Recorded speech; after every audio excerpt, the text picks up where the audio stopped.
না, এটা জানলাম আপনার কাছ থেকে, বাট ভালো লাগতেছে যে টিমটা জিততে পেরেছে। শোন ভাই, হোয়াট আ ডেবিউ। না, আলহামদুলিল্লাহ ভালো, সব থেকে ভালো যে টিমের জন্য কন্ট্রিবিউট করতে পেরেছি এবং ম্যাচটা জিততে পেরেছি। আচ্ছা, এই ডেবিউতেই হচ্ছে একেবারে ওপেনিংয়ে এই বিষয়টা কখন জানতে পারছেন আর কীভাবে আসলো? না, সকালেই জানতে পারছি, মানে এরকম আমাদের মনে হয় একটা শুরুটা ভালো দরকার ছিল। কোচের সাথেও কথা হয়েছে, দার্শনের সাথে কথা হয়েছিল যে ওরা ওপেনিং বা টপ অর্ডারে একটুখানি স্ট্রাগল করতেছে, তো ওই জায়গায় একটা ভালো শুরু দরকার ছিল। আলহামদুলিল্লাহ টিমের জন্য এটা করতে পেরেছি। দুর্দান্ত, যদিও এখন এক ম্যাচ এখন পর্যন্ত হাইয়েস্ট স্ট্রাইক রেটে আপনার নামটা এলপিএল এই সিজনে। না, আলহামদুলিল্লাহ, বাট আমার কাছে মনে হয় যে আমাদের টিমও ভালো করছে। অবশ্যই আশা থাকবে যাতে ভালোভাবে টুর্নামেন্টটা শেষ করতে পারি। আচ্ছা, আরেকটা ব্যাপার হচ্ছে আপনি আজকে আপনার ডেবিউ হলো, আরও একটা জিনিসের সাক্ষী হলেন হচ্ছে আজকে 220 রান করেছে আপনার টিম। এটা এলপিএল ইতিহাসের হাইয়েস্ট স্কোর।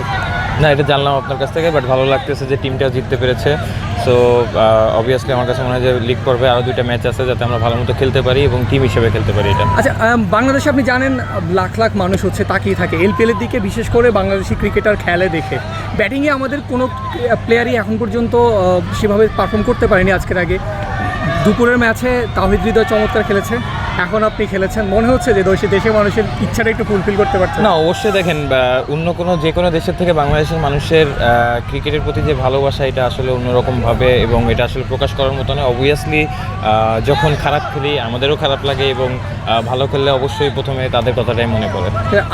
2 দিন হলো আসছেন, প্রথম ম্যাচ খেলেন, কেমন এনজয় করছেন লঙ্কা প্রিমিয়ার লিগ?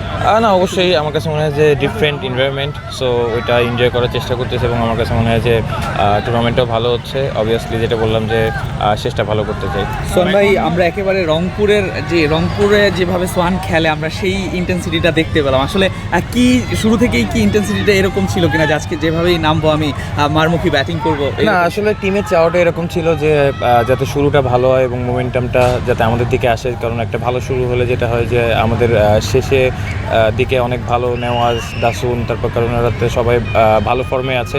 তো আমার কাছে মনে হয় যে ব্যাক এন্ডে পাওয়ার হাউসটা খুব ভালো, সো উপর থেকে ভালো শুরুটা খুব দরকার ছিল। ভাই, আজকে সাকিব ভাইয়ের সাথে দেখলাম কথা হয়েছে, বা সাকিব ভাই এরকম কিছু বলেছে কিনা বা কি কথা হলো একটু যদি বলতেন। না, এমনি নর্মালি কথা হচ্ছিল, পরে জিজ্ঞেস করলো যে ম্যাচ খেলবো কিনা, ম্যাচ খেলে যাতে ভালো খেলি ওইভাবে জিজ্ঞেস করলো। মানে নর্মালি জাস্ট যতটুকু কথা হলো।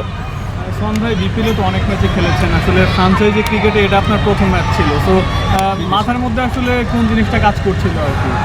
না, অবভিয়াসলি ফ্র্যাঞ্চাইজি বলতে রংপুরের হয়ে 2বার খেলেছি জিএসএলে, হ্যাঁ, আর গ্লোবাল খেলেছেন, T10-এ ছিলাম। বাট আমার কাছে মনে হয় যে এই এনভায়রনমেন্টের টোটালি ডিফারেন্ট, এবং অবভিয়াসলি আমার কাছে যেটা মনে হয় যে টিম জিতলে নিজের ছোট ছোট কন্ট্রিবিউশনগুলো অনেক সময় অনেক বড় মনে হয় এবং ভালো লাগে। দেখলাম হেরাতের সাথে কথা হচ্ছিল, আসলে সাবেক কোচ আমাদের, আপনার অপোনেন্ট টিমেরও কোচ, কি কথা হচ্ছিল তার সাথে? হেরাত আসলে আমাদের বাংলাদেশ ক্রিকেট নিয়ে কথা বলতেছিল, এবং আমার কাছে মনে হয় যে কে অ্যাভেলেবেল আছে, কারণ আমার কাছে মনে হয় যে তারা সবসময় বাংলাদেশের ক্রিকেটারদের এরকম প্রায়োরিটাইজ করে। সো আমার কাছে মনে হয় ওই জায়গা থেকে আসলে বাংলাদেশ ক্রিকেট নিয়ে তার সাথে কথা হচ্ছিল, এবং যেহেতু তার সাথে অনেক দিন একসাথে ড্রেসিং রুমে ছিলাম, ওই জায়গা থেকে আসলে কথা বলা। ক্যাপ্টেনের সাথে কথা হলো আপনার সামনেই, সে খুবই হ্যাপি দেখা গেছে।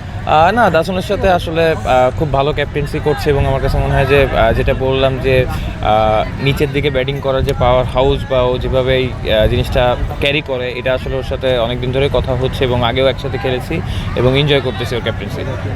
ওকে, থ্যাংক ইউ।